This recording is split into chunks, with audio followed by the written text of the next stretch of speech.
நாம் நமஸ்குரு விழுந்து விழுந்து சேவி. இப்ப நேத்துக்கு 2 நாளா நாம என்ன பார்த்துட்டு இருக்கோம்?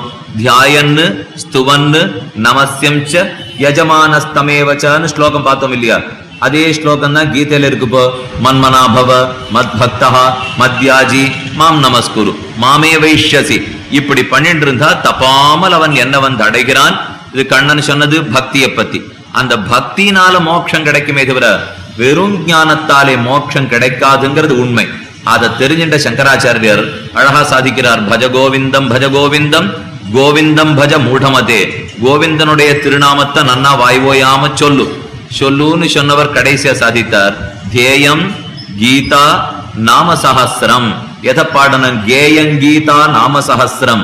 தேயம் ஸ்ரீபதி ரூபமஜஸ்ரம். ஸ்ரீபதியினுடைய ரூபத்தை விடாம தியானம் பண்ணிட்டே இரு. ஆனா உன்னால அதுக்கு சக்தி இருக்குமா இருக்காதான்னு எனக்கு தெரியாது. ஏன்னா கடைசி நிமிஷத்துல தியானம் பண்ணணும்னா தியானத்துக்குன்னு சில நியமங்கள்லாம் உண்டு.